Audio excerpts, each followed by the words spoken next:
What is up, everyone? I am Julian, and this is the Inside Scoop podcast. With me today is a very special guest, one of my fellow announcers from Live Barn Minnesota Hockey TV, the John Conley. Welcome into the studio. Oh, it's great to be here. Good morning.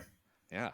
Well, we're going to be doing a boys hockey AA preview for the 2024-2025 season. Let's start out with our championship contending teams. We're going to just get right into this bad boy. Right now, my favorite to win it is Shakopee. I like how they are getting so much of their players from last year returning. I think the only issue is like you do lose your starting goalie. I'm also disclaimer, I'm really bad with names, especially pronunciation. So if I mispronounce players' names, feel free to correct me, John. But I feel like although like we haven't really seen them like really make it to the next level at state, I feel like their section has gotten weaker, mainly because of Minnetonka and Chanhassen losing so much from a season ago. And, you know, we saw Shakopee hovering around the top 5 for most of the season. So I really don't see any reason, you know, not to have them at number 1 or, you know, even number 2. Yeah, Shakopee in a nutshell. I think you hit the nail on the head. Look at last year. A lot of people just didn't believe Chanhassen could take a next step, being that it's a team that didn't have history, hasn't been to the state tournament before, school only 10 years old, et cetera, et cetera. Mm-hmm. And they were within a few minutes of winning the state tournament in a team that was very deserving of being state champions. So Shakopee has a lot of similarities. Shakopee in a nutshell, you mentioned the goaltending. While Alexi Houston's gone, his brother, who's goalie size, let's say 6, 7, or 8, he was invited to fill in for some appearances with the national team this fall. And on transfer, they pick up Owen Lunenborg, and he's new to Minnesota high school hockey, but he's not unfamiliar to Minnesota. He's played out of state and is considered a very strong goaltender for his age. In addition to all the returning scoring that they have, this is a team that adds Ben Box. He's he's in Shakopee? I thought he was at Eden Prairie. Long story. Ben is, I told, initially from Wyoming and came to Minnesota, a part of the fabric here for the hockey for several years. Very good player. A lot of people know him, based in Eden Prairie, and made a decision to attend Totino Grace, where he did pretty well. Yep. And now in looking to transfer, what I heard is Eden Prairie was the intended destination initially, but some challenges around eligibility, and then now at Shakopee. So Rich Get Richer, He's a good player.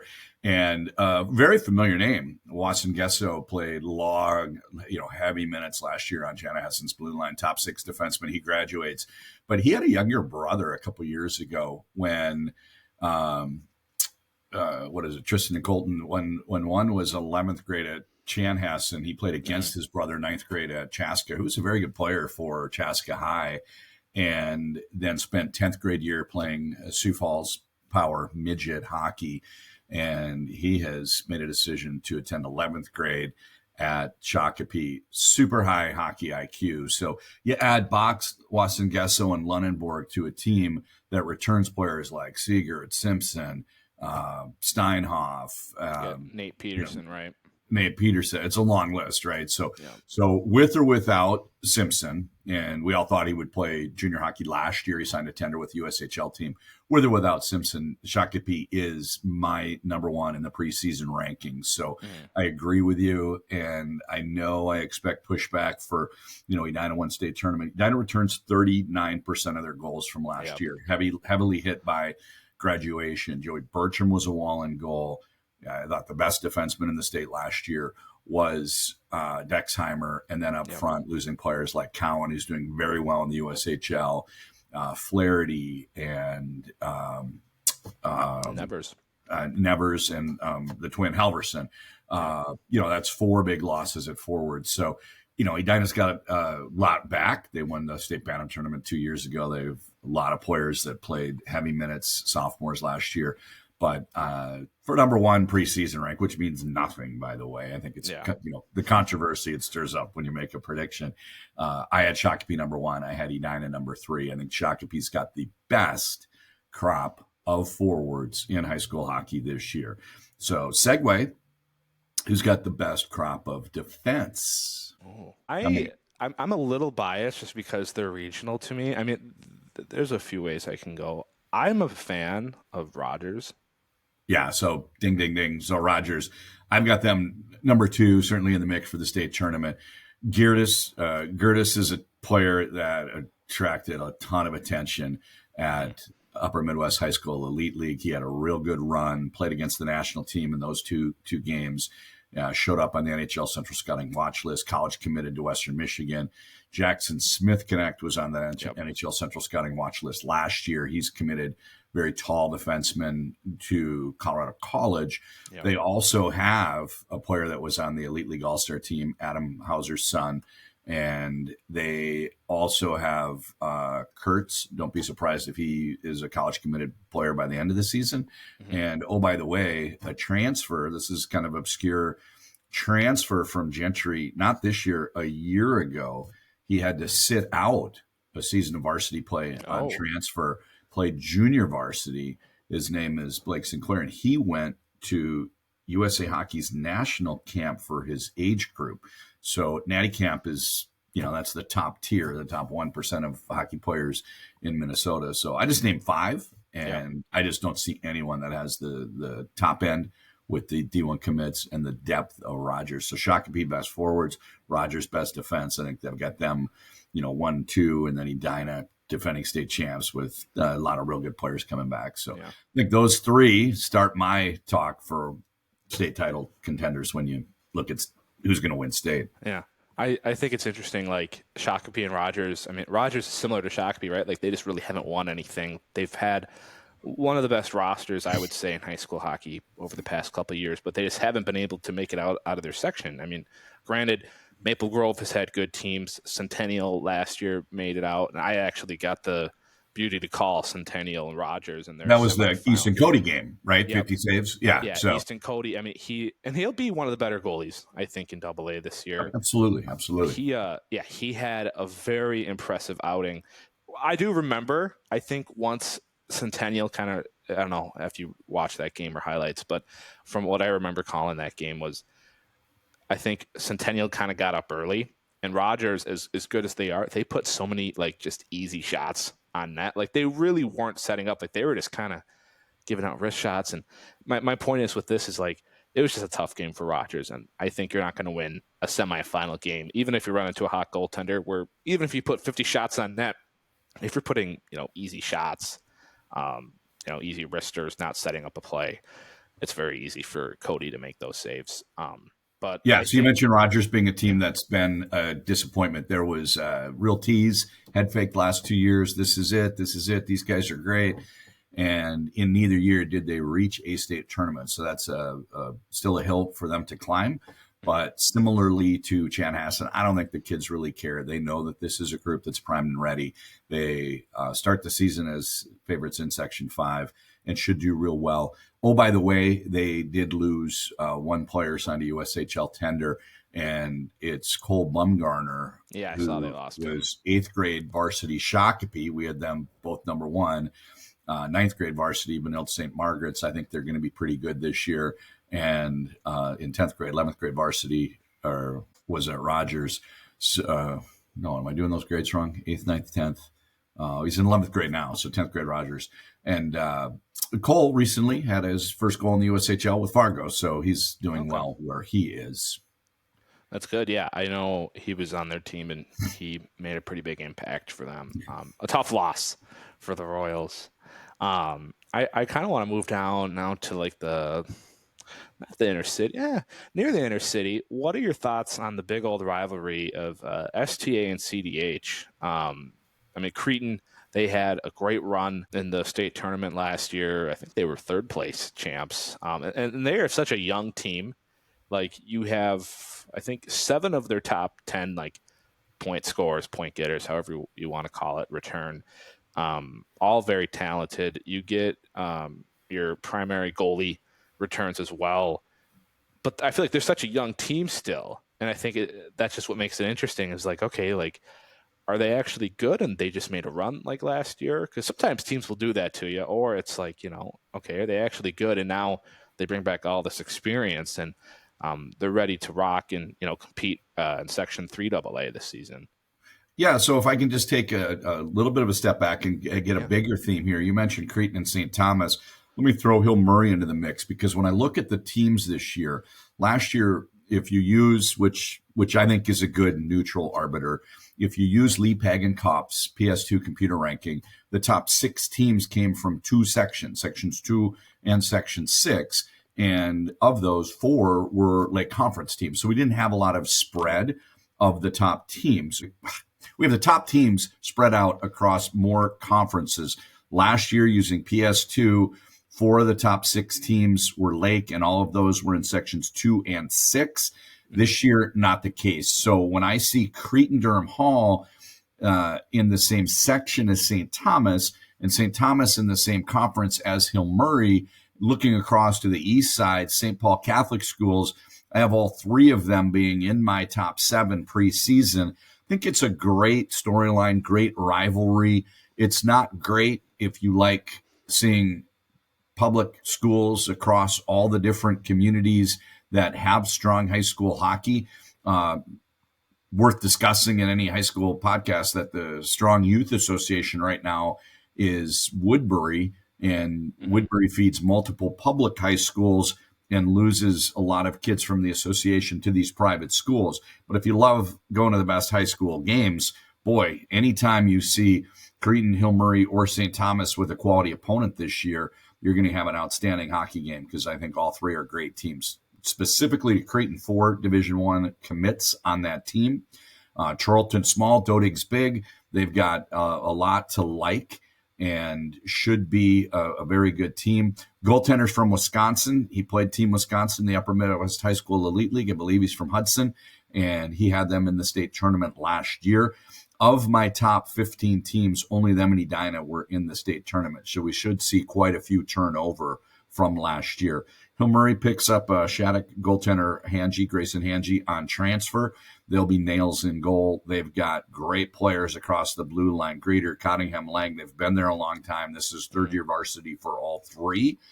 And they've got pretty good scoring up front. Younger players, the Killer Z's with Zasada and Zupfer. They are just 10th graders. And one of the top players this fall through the Upper Midwest High School Elite League, Bowden Samper, who just committed this fall to Holy Cross. So I think they're exciting. And just a little aside, I mentioned to a friend of mine, Pat Cronin, he's had sons on the St. Thomas Academy varsity for the last 5 years. And these are some good teams that they've had over there. I said, this looks like the best one in the time that you've had your sons there. He said, absolutely, this should be. And that's a group. His son, one of them was a teammate of Will Scahan, who went to the national team, and that they've had some good players. They were affected one year by injury, and I think that maybe changed things. But of the last 5 years, this should be the best St. Thomas Academy team. So they're in Section 3 with Creighton-Durham Hall, and last year was probably a better chance for Rosemont to get through. But Rosemont should be pretty good, and I just don't see a 4th team. Last year, there was a solid Park of Cottage Grove that was kind of lurking, and they probably don't have that depth this year, but should have one of the best section finals, and at least one of those 2 section semis should be a thriller.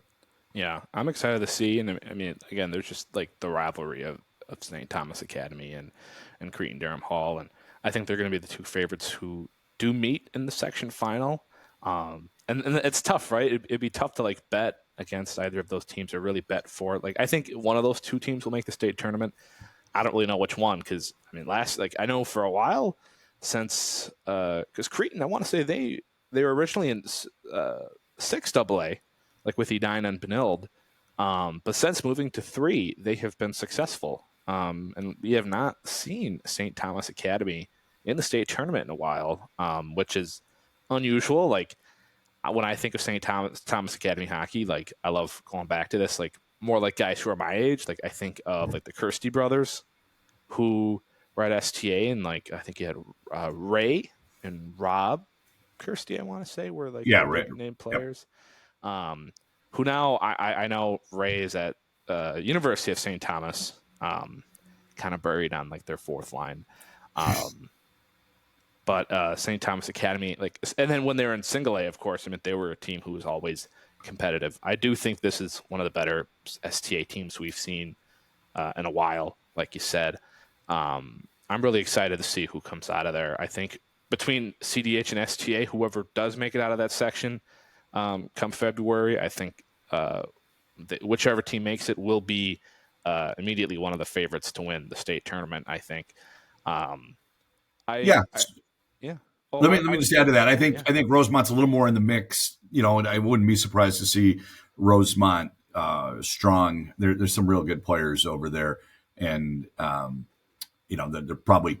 I believe they're closer. I think behind the top two than you do. But to your point, the season ending last year for the AA team, St. Thomas was 14th in the computer rank. Creighton was 18th.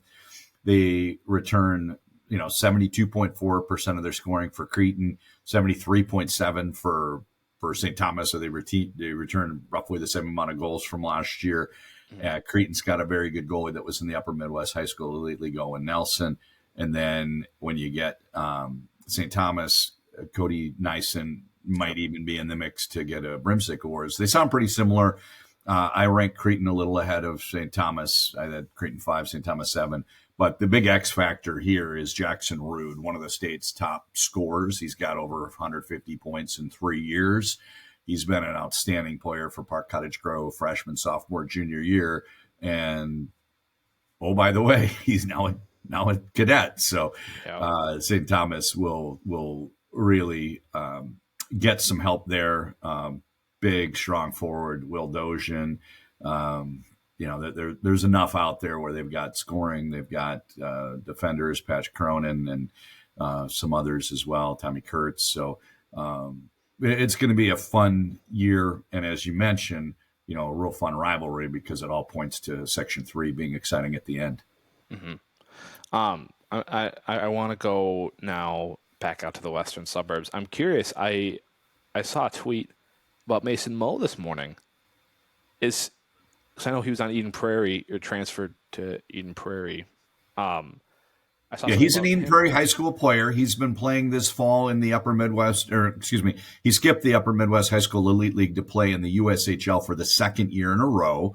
Okay. And he was used as a fill-in player for one weekend with the U.S. national program. He had a hat trick in a game, which is pretty impressive because I think the leading scorer on the team has like 4 goals all year. So he had a big day one game.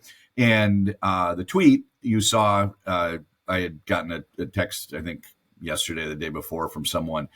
He got a chance to play this weekend with the U.S. team at an international event. So he's over in Europe right now, I believe in Europe, and he'll play. I really don't think that has any bearing on whether he stays full season in the USHL or comes back to Eden Prairie High School. I've heard he's 100% gone. I've heard he's 100% coming back. I have a parent from Eden Prairie families that said, a lot of speculation. We haven't heard one way or the other, so still probably 50-50.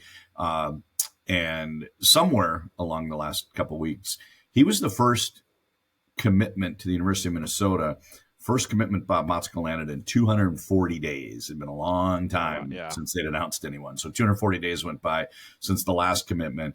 And Mason's going to bloom wherever he's planted. He's doing great, and I don't think it matters much long-term for his hockey path. But I do have a feeling there's probably some influence from college coaches for whether or not somebody is better suited with a full season in juniors or comes back to high school.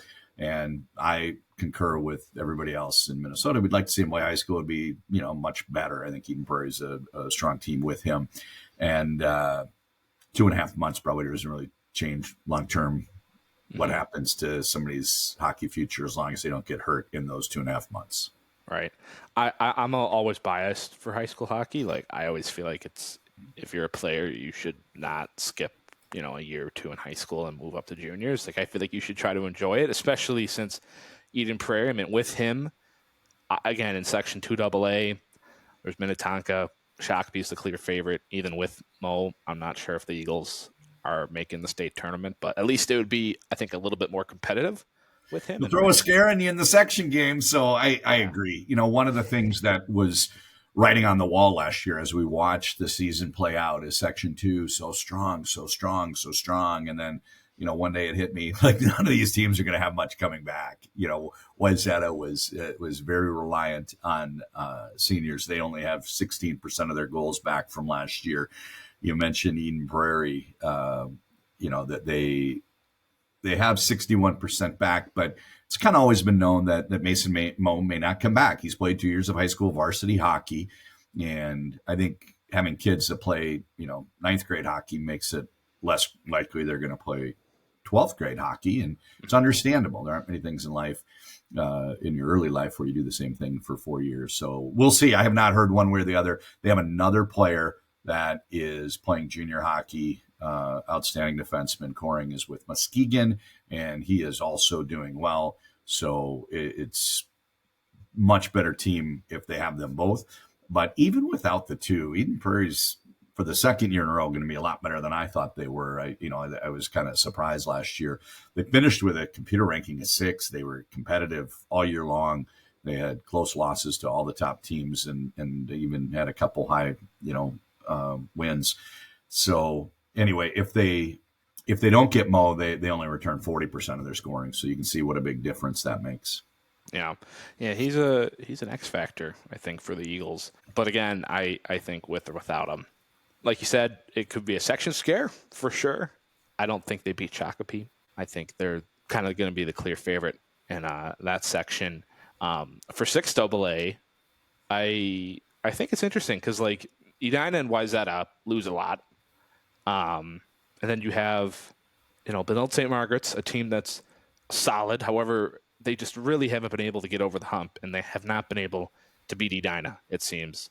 But then you kind of have like the new team that's, I'm not going to sit here and say like this is like their only year to do it because they're a young team, but it's Holy Angels.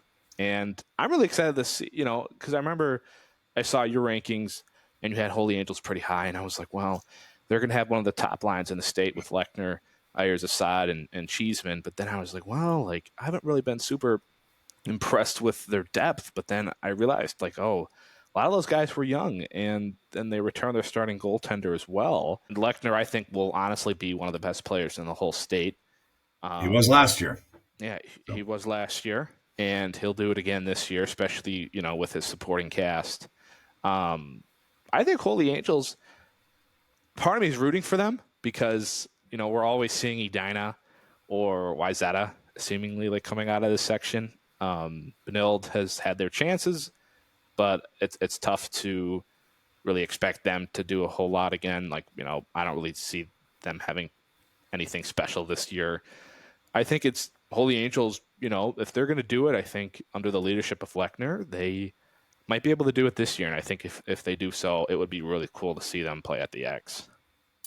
Yeah, big fan of Pat Griswold and the work that he's put in restoring Holy Angels, trying to get them back to those brilliant years from 20 years ago. And it's been a slow climb, but it's been steady, and they just keep getting better.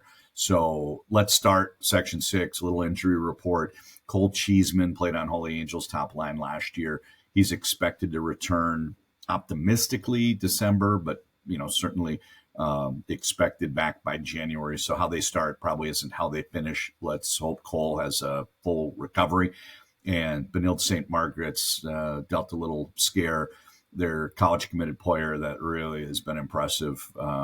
Junior year was big at Benilde, especially on their power play, and a good run through Elite League this fall. Junior Podine has been unable to play in the All-Star game, and I'm told it's something involving fractured vertebra, but it must be minor because I'm hearing that he's likely able to return after about a month or so. So anyway, there's another team that might finish different than they started because those are some key players in both cases. Now, Benilde St. Margaret's has some real good defense. They've got Mason Miner back for his third year of varsity, considered one of the top uncommitted players in the state. He's a junior. And Carter Callan, interesting story. He moonlights as a golfer and actually won the state junior. So story about that coming up in an upcoming Let's Play Hockey issue. So don't let that don't let that take away from the fact that he's an outstanding hockey player. He was really good in the Elite League this fall. So as a senior, Benilde, and they've done this in the past, they have the option. They can just give those top defensemen more minutes if they don't have the depth maybe that they have sometimes when they're fully loaded. So either way, they're strong on defense. They've obviously got to find a goaltender. I think they've had 2 starting goaltenders for the last 6 years. So, some question marks there. But some real good pieces. They had some sophomores from a few years ago that are now seniors. And you've got Kirshner and Ulrich and a kid that plays another sport, Popane, and Junior Podine. And, there's a real nice team at Benilde. Is it going to be enough to be a threat in the section tournament at the end of the year against Edina? Edina is clearly top of the heap for Section 6. They had a lot of sophomores last year that played big roles in the state tournament. And there was kind of an untold story. A player was unavailable and went from one shift a period to playing heavy minutes the next game, and that was Dylan DeBuke. And, he doesn't get as much attention as Peckham, who's college committed, but DeBuke's really good. And I expect Edina to have a little lull to start the season. They have a number of kids, not just West and DeBuke, out playing football. They have some others as well. So it's going to take a little while for Edina maybe to hit full stride, but they're good. And let me just close that section with the thought about Holy Angels. They were a lot of sophomores last year, and I thought they were skilled, fun to watch, really good. But a lot of them were, still little boy size, hadn't had the growth yet. Yeah. And even if they're small as high school seniors, they'll have their strength. So here's a team that was just outside the top 25 on the final computer ranking last year, but they tied Benilde. They were fun to watch. They return 98.3% of their scoring from last year. That's only eclipsed by Shakopee at 98.4. So, they truly have everybody back. They lost one senior captain, and it was really unfortunate. Mason Garcia didn't get to play last year after an injury in the scrimmage. So, Holy Angels is, they're going to be the best Stars team we've seen. It's got to be going back 15 years. Okay. Yeah, I don't know my maybe history. More. This should be a good team. Always will be fun to watch too, with players like Lincoln Ayers-Assad, Cheeseman, and Henry Lechner up front. Yeah. Holy Angels. As far as I can remember, this is the best team I've seen. Holy Angels, at least, in my time of covering high school hockey. I think they'll hopefully be competitive, but we'll see. Again, Edina, they, regardless of, it seems like even if they lose so many talented players, they're always stocked and loaded. That's just how Edina is. And let's stay in the West Metro for that. Last year's top 2 teams all year, Minnetonka was undefeated. Wayzata was kind of neck and neck with them. Wayzata lost 84% of their goals and lost a goaltender. So Wayzata's got a lot to do. It's a strong association. They're going to have kids to replace, but I do see them falling outside the top 10. And at Minnetonka, if Ashton Schultz comes back, they have 20% of their scoring. He's one of the very few kids that's doing well with high school eligibility in the USHL. So if he stays, that 20% scoring drops to 2. They had a strong JV last year. They've got some players, I believe Caden Lindsay now will be playing high school hockey as opposed to playing club hockey or midget hockey. And, there's some good players at Minnetonka, but it's not what we saw the last 2 years where, they won more than 50 games. Yeah. I think the Lake Conference, just as a whole, it's the Lake Conference. They're always going to be up there with, bringing in some of the most competitive teams. But I would say maybe a little bit more down than we've seen. Again, Edina is going to be good. They're Edina, but, we'll see if they can really top themselves, from a year ago winning the state championship. Minnetonka is going to take a hit. Wayzata is taking a hit. Eden Prairie, again, good team, but definitely nowhere near, some of the better teams we've seen from the Eagles in, recent history.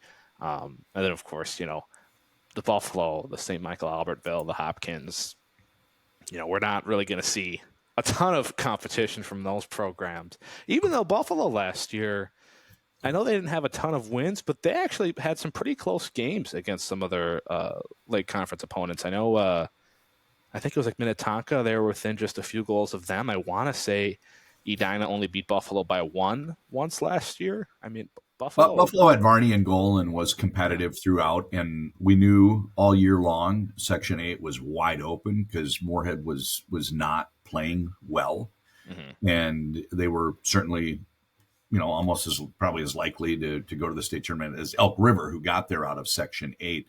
What I find interesting when you talk about Lake Conference in Section 8, St. Michael Albertville went to the state tournament, and a couple years later actually had the worst team in Section 8. So it's just interesting how the fortunes can change quickly in those outlying areas. Hmm. And St. Michael Albertville, you mentioned part of the lake, that will not be a tough game for certainly nine of favorites. And I'd be surprised if it's a tough game for Minnetonka, Wayzata, kind of the next tier, Eden Prairie, for their sake up in STMA. I hope I'm wrong, but it's probably not. I think some players from their association might have open enrolled in uh, Rogers, and some others have gone to private school. So it's just it's the weaker end of the lake. Let's put it that way Yeah. for Yeah. hockey. I mean, I just moved to Albertville in February, and it's not really known for their hockey up here. I would say it's definitely more of a football and basketball type of school, at least. At least I remember when I was in high school. I know they had some really good football teams up here. Yeah, I think it's interesting. And then now you coming in a year or two, you get the addition of Maple Grove, kind of like that eighth and final team to the Lake Conference. And Maple Grove's one of those schools like every year in boys and girls hockey, it seems like they're always in the top 10 or hovering in the top 10. I think it'll be a great addition to the Lake Conference, and it'll add a little bit more. I mean, in sports in general, in high school sports in general, it'll add more competition. But I think especially in Double A hockey, I mean, it's kind of been Eden Prairie, Wayzata, Edina, Tonka, Maple Grove. I mean, they've had a lot of really good players come out of there. I think they have a pretty good youth hockey association, and it's going to add Yeah, some I mean, they competition. just keep sending kids to the national team and even the NHL. So it's going to have big impact on the lake for hockey. But when I think about all sports, I mean, it's just game changer, right? Yeah, You get a golf meet where you might have Maple Grove and Edina on the reg. Like, wow, yeah, it's really going to have an impact, not just hockey. yeah. And I know they've had. I mean, they're the number one. I want to say number one team in football right now. Yeah. In 6A, and I know they won a state championship not too long ago. They've had good basketball teams. I know they have one of maybe the best girls high school basketball player right now. I can't remember her name, but I know she's committed to Michigan State.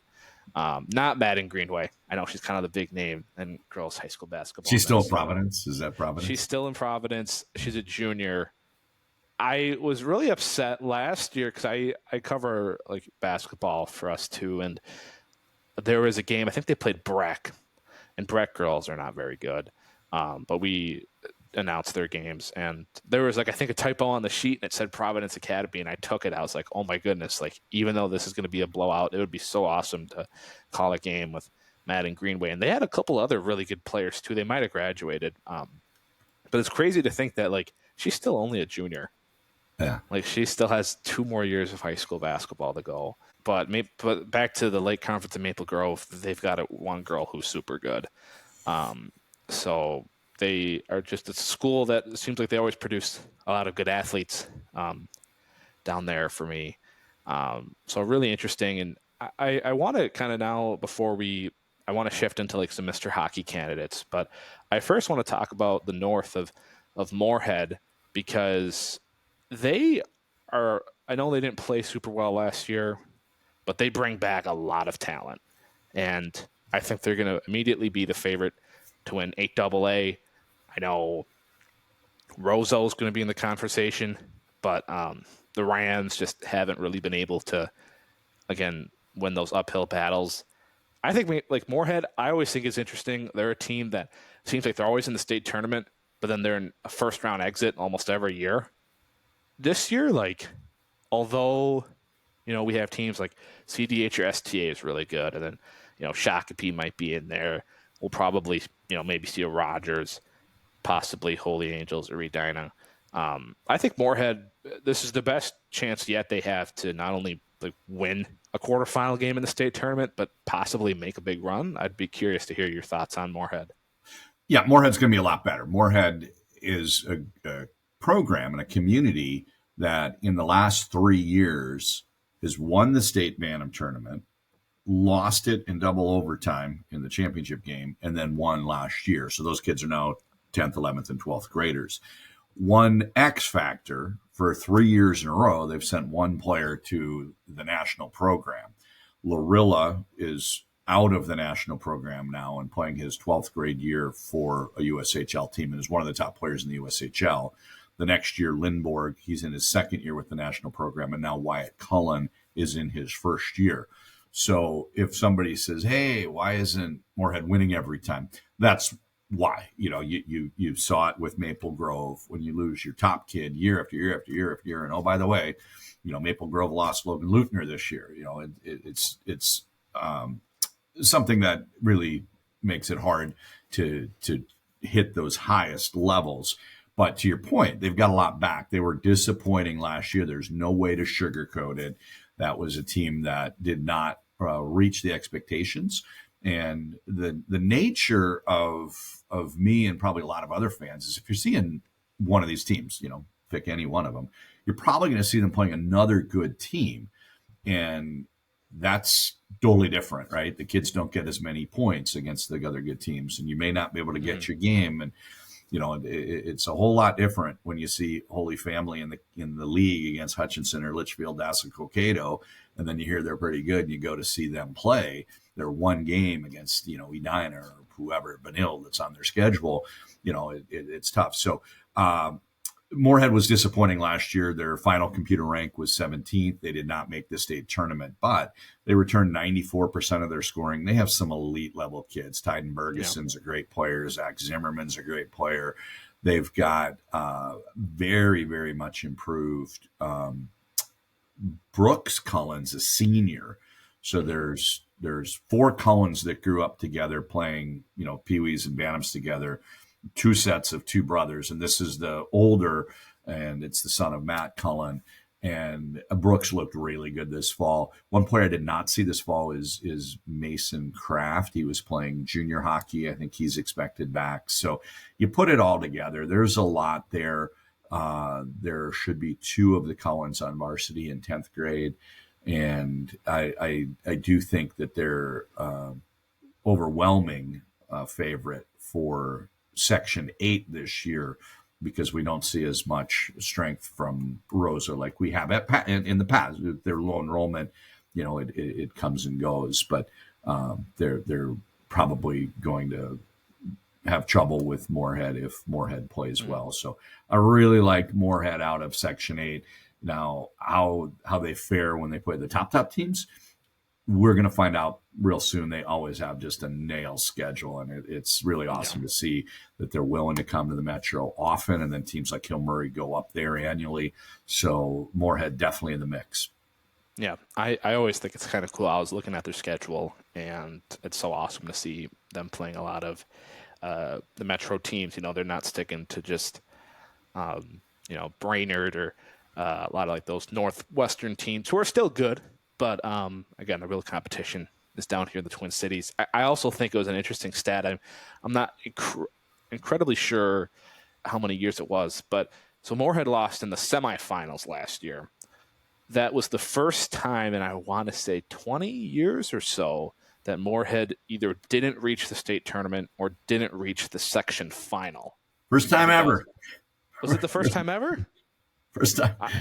Pretty much, yes. I don't know how many years, but yeah, 20. I'll go with it. It was, yeah, it was incredible because I remember thinking, I was like, okay, who's the last team to make it out of Section 8? That was not Elk River last year. It was STMA in 2018. I remember that. And besides that, it's always been Moorhead. And I know in 2018 Moorhead was in that section final game, and I think that was just such an interesting stat to give out. It just shows the dominance that Moorhead hockey has had. I think not only just in that section, but just in that region of the state. Well, it Um, shows two things. It shows yeah. the dominance of Moorhead, and it also shows the difference of the strongest sections. I remember a couple years ago watching, Edina and Wayzata playing a 4-5 game, and Wayzata getting beat and being out in the section quarter. It's just Mhm. not the same when you're in these sections that have lighter representation across the top of the rankings every year. So yeah, Mhm. half credit to Moorhead and half credit, geez, it's got to be nice being in Section 8 where you can make the section final every year. Right.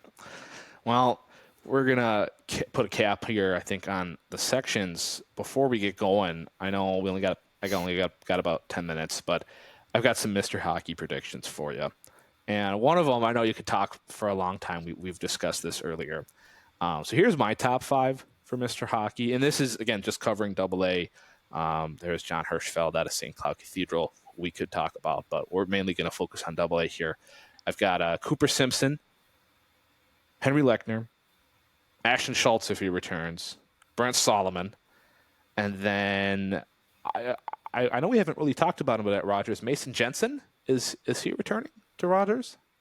Yeah, Mason and Parker DeShane. So Okay. yeah, I guess let me preface any discussion about the Mr. Hockey Award with what I learned last year, which Okay. is I don't think the panel, whoever decides, that group, did a very good job of looking at last year's results and including kids that had an amazing senior year that weren't in the mix for a preseason discussion. And, highlight a couple of them. You announced a section game last year. I'd never heard of Heath Nelson, but he put up numbers that Yep. certainly indicated that he was as good as anyone out of the high school seniors last year that wasn't on Minnetonka. I mean, he was amazing. And he was not in the final mix. And I think his teammate Harper Searles was, if I recall. I'm not Yep. sure about that, but I think he was. And that's not a slight to anyone else, but it told me there was nothing Heath Nelson could do that would get him on the final 10. And you go to Wayzata, and I, hear scouts and fans and observers, I like this guy, that guy, this guy, that guy. And I said at the end of the year, I think it was the most points were for Cade D. St. Hubert. And he was not a Mr. Hockey finalist. And I don't think Alstead was. I think it was Wallen. So I think that starting point means more than I think it should. I really do. So I think you're wise to say, hey, let's take a look at the starting point. Lechner, Simpson, these are some obvious choices. A year ago, no one outside of a small group that had maybe seen him growing up was familiar with what I think is just the most impressive meteoric rise. It's Brent Solomon. So just a quick snippet on Brent. He played sparingly, if at all, on the varsity as a 10th grader at Champlin Park. Now, he's not at Edina. He's not at Minnetonka. You Mm-hmm. can get buried in those larger associations that have strong high school teams. So he barely played. And I heard it from a rival coach, and I heard it from his mother. He wasn't playing much. And then last year, got a chance to play on their top line, which was the most entertaining line I saw last year. Solomon, Aberwald, and Bernovic. And, Yep. Bernovic kind of had some speed. Aberwald made things happen. And Brent was what I would call, in very flattering terms, a back-end guy. Like the play always ended with him. Tic-tac, boom, over and over. And all he did was finish and bury goals. And the season ended. I thought, well, it's going to be interesting to see what happens. Those two graduate. And now you've got Brent Solomon going back to a Champlin Park team. Again, it's not Edina. It's not Minnetonka. He doesn't have the depth. Who's he going to play with? Well, we got our answer this fall. He just set a record for a league that's 25 years old for the most goals in the Upper Midwest High School Elite League. He had 18-game season, 3 games playoffs, 21 games, 29 goals. And to borrow a line from Mrs. McGill in the classic, iconic hockey movie Youngblood, and you remember every one of them. It was just so fun to watch. The way he fires the puck is something I've not seen. He's, they broke the mold. This is a player that plays like no one else. So as an encore, he goes to the International Invitational Tournament on Elite League All-Star team. has 2 goals on Friday night, 3 goals in the semifinal on Saturday. And in the championship game, had trouble getting on track. It was against Shattuck.